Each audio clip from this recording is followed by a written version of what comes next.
acesso ao trabalho, moradia, saúde, educação, segurança, a verdade. Direitos humanos que queremos ver respeitados.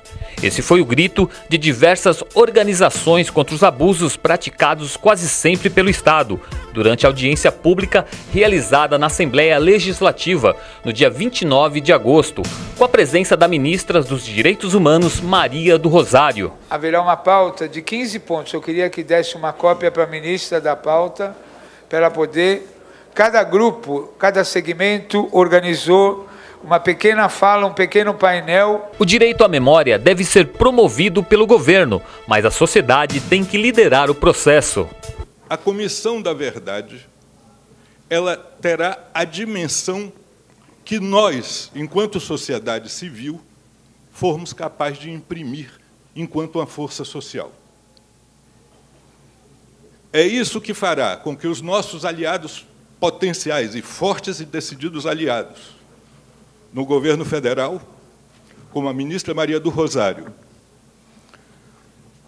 a presidenta Dilma Rousseff e outros membros do governo,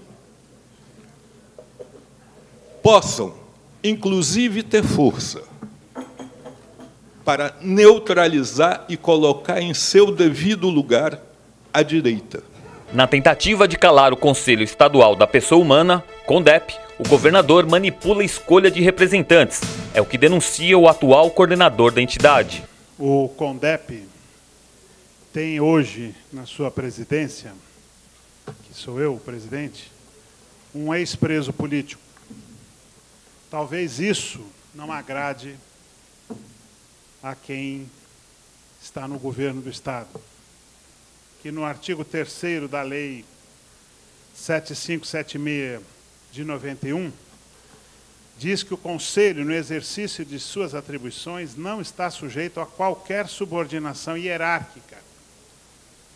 E o governador decidiu o contrário, por decreto, passando por cima do Legislativo, passando por cima da lei, passando por cima da Constituição, portanto, que se faça a disciplinação do CONDEP, o enquadramento do CONDEP. Com uma linguagem própria, os jovens negros denunciaram: basta a matança da juventude negra. Primeiro semestre de 2010, aumento de assassinatos em números concretos. Domingos Paulo Neto, Polícia Civil, delegado-geral. É melhor a morte do criminoso ou do policial? 2010, Eduardo Luiz Santos, 30 anos. Alexandre Santos, 25 anos. Muito incomum. Comunhão. Sobrenome da Silva. Motoboy, trampo treta. Trabalhadores, brasileiros, cidadãos, pele preta. Disse a mãe do Eduardo: meu filho foi morto por ser negro. Disse a mãe do Alexandre: eu tentava segurar a mão do policial e pedia pelo amor de Deus para que ele parasse de bater no meu filho. 2011. Parece brincadeira, mas é sério. PM aborda, prende e leva para o cemitério, vivo, e o executa no local propício. Mulher, sinônimo de coragem, em tempo real, via fone age. 190. Eu vi a polícia, matou ele agora. Espera aí, ei polícia, não vai embora. Tairone no Sul, menino Juan e outros tantos, todo dia, pelo chão, pelo ar. O Datena noticia: estribucha, vagabundo. Covardia. Pelo dito e pelo não dito, pelo cantado, pelo sofrido, pelo chorado, pelo sentido, por todo o sangue derramado, o Estado é culpado. Racismo, uma chaga a ser eliminada. Então há uma ordem, sim, de se discutir a violência policial, de se discutir a intolerância religiosa, para se discutir a violência sobre a mulher, em especial sobre a mulher negra. Há uma ordem, sim, e nós exigimos. E vamos lutar, sim, e estamos lutando. Se vocês forem para a periferia, vocês vão ver aí que há uma mudança, assim, ao ver as crianças com seus cabelos afros, com as suas andanças alegres e dignas, e que sofrem massacre quando vão para as escolas, porque aí passam a ser violentadas na sua forma mais extrema. Por isso nós temos uma conquista que é a Lei 10.639, mas que tem que ser colocada em prática. E isso depende, acima de tudo, de nós que queremos a transformação. No respeito à infância, Prefeitura e Estado fazem tudo errado, diz Padre Júlio. eu diria numa síntese, se a criança que está na rua é mulher, é negra, é filha de uma prostituta, é filha de presidiária, for lésbica, usar droga, tá ferrada, para não dizer outra coisa. Tá ferrada. É uma neguinha que não tem jeito, vai se ferrar. Vai se ferrar e vai ser internada provisoriamente. Então, quando se fala da questão do negro, da questão do índio, da questão do quilombola, da questão da saúde mental, a turma que se ferra é essa. As mães de Maio, que tiveram seus filhos dizimados, gritaram pelo fim dos grupos de extermínio. Exigimos que a gente tenha uma audiência pública visando os crimes de Maio, que os crimes de Maio foram uns crimes sem resposta. O governo do estado não quer tocar no assunto, mas nós exigimos. Mataram e desapareceram e alguém tem que ser o culpado. Se a gente não aponta os nossos agós, os nossos filhos, a gente aponta o estado como um todo. Então nós pedimos ajuda, nós pedimos a federalização desses crimes de Maio. Não é para poder procurar dinheiro, porque dinheiro jamais paga a vida dos nossos filhos. Nós não viemos aqui também trazer discurso escrito, mas sim discurso de dentro da alma ferida. O Estado, ele tem que mostrar onde foi enterrado os meninos em cova coletiva. Esses meninos foram enterrados em cova coletiva, a gente tem família do grupo de Mãe de Maio que procura seus filhos e a gente não sabe onde estão esses corpos. Porque a gente tem que começar a fazer a faxina, começar do Estado de São Paulo, mas principalmente da Baixada Santista, onde grupo de extermínio, eles matam com a certeza da impunidade do Estado. O direito à moradia não é respeitado em São Paulo, denunciou a vereadora Juliana Cardoso. Aqui na cidade de São Paulo ocorre reintegrações de posses irregulares sem ordem judicial em todos os setores da cidade de São Paulo. A prefeitura mudou a função também da Guarda Civil Metropolitana. A Guarda Civil Metropolitana ela foi criada para fazer o patrimônio, para cuidar do patrimônio público. E hoje ela é transformada para fazer a agressão, a intimidação e a repressão do povo mais pobre, desde ele que mora na periferia até aqueles que moram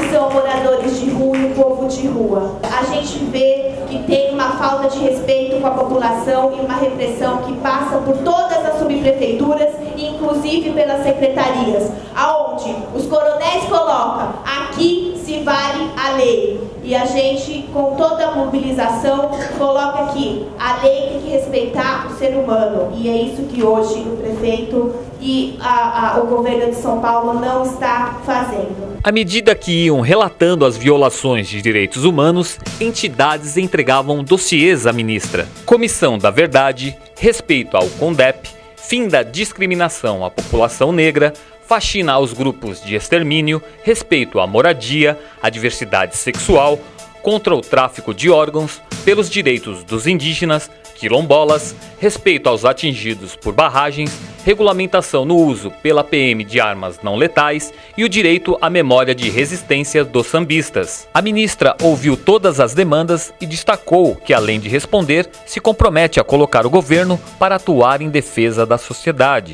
É impossível pensar em direitos humanos lá em Brasília, só em Brasília. Nós vamos ter que fazer uma caminhada pelo Brasil como ativistas, como militantes, e procurando fazer especialmente com que as respostas às questões que foram trazidas aqui sejam encontradas por todos nós. Uma parte delas é, sem dúvida, uma referência que o Estado brasileiro tem, não pode transferir a responsabilidade, deve agir, seja no plano federal, nacional, seja nos estados, seja nos municípios, seja no âmbito dos poderes executivos, do Poder Judiciário ou do Legislativo, onde nós nos encontramos. Mas a outra parte, muito bem foi colocado aqui, possivelmente pela Libre Freire, cabe à própria sociedade manifestar-se e manter viva cada luta, cada causa e perceber-se credora de direitos. Então, eu não tenho, diante de vocês, uma condição plena de responder a contento todas as questões que foram colocadas. porque elas dizem respeito a processos históricos. E eu digo de coração aberto para vocês que certamente com o histórico e com a trajetória que tem a presidenta Dilma, ela, ao dirigir-se a vocês sobre cada uma dessas questões, gostaria talvez de dizer ao povo brasileiro que nós estamos plenos e capazes de responder a todas as questões. Mas, sem dúvida, ela também, como eu falei aqui diante de vocês, não pode apresentar ilusões, não apresentaria ilusões. Eu não represento ilusões, mas represento um desejo de um governo que quer responder às questões de direitos humanos com prioridade, que tem essa determinação política e que quer agir junto com a sociedade e com os governos locais para enfrentar as contradições que o Brasil e o mundo contemporâneo vivem. Como disse aqui o próprio Douglas, ter uma postura consistente diante desse genocídio, que é um genocídio cultural, quando se volta de forma particularmente restritiva e violenta contra a religiosidade de matriz africana, que é um genocídio da liberdade, quando nós analisamos a condição dos presídios, das unidades de internação do SINASE, onde nós temos praticamente somente jovens e negros, cumprindo medidas de internação de liberdade, de privação de liberdade, ou medidas ou pena de prisão. E especialmente quando nós analisamos, depois de cada fim de semana, a situação das mães que se dirigem aos departamentos médicos legais ou aos IMLs para verificar naquelas gavetas se ali estão seus filhos. O significado da luta das Mães de Maio é o significado da luta das mães brasileiras. Eu acho, pessoal, que essa política nacional do Pronasce mesmo, de mulheres que se pautam pela paz, plantando a paz, tem muito a ver com o que as Mães de Maio são. As questões dos movimentos sociais não dizem respeito só ao governo, mas a criminalização dos movimentos sociais existe também a partir dos tribunais de contas e dos tribunais de justiça. Ela recebeu muitas demandas dos movimentos sociais, mas a ministra elogiou a audiência pública organizada pela Comissão dos Direitos Humanos da Assembleia Legislativa. Uma semana atrás, nós fizemos a primeira Caravana Nacional de Direitos Humanos. A gente vai trabalhar com caravanas. A gente está indo pelo Brasil. Lá na caravana, teve uma coisa que eu não gostei, que as autoridades falaram primeiro que o povo. Aqui, o povo falou primeiro. Talvez tenha faltado muitas coisas de resposta. Talvez, possivelmente, eu tenho certeza que faltou. Mas eu quero dizer a vocês o seguinte, o que cabe a mim não é só responder aqui, é buscar a coerência da resposta pública. As organizações saíram entusiasmadas com a postura da ministra. Olha, de fato, surpreendeu pelo volume de denúncias, de temas, né? Mas expôs um lado que a gente precisava vir e ouvir a ministra colocando as suas questões, como ela ouviu tudo, como lhe bate a esses assuntos, para ver que há um compromisso muito forte, né? Eu acho que isso é um primeiro ponto que passa muito dentro como resultado dessa audiência, porque ela não se colocou só no sentido de dizer sobre o tema, mas propôs encaminhamentos, formas de interação entre o Estado e o governo federal, entre a Assembleia, entre as associações e entidades que estão presentes.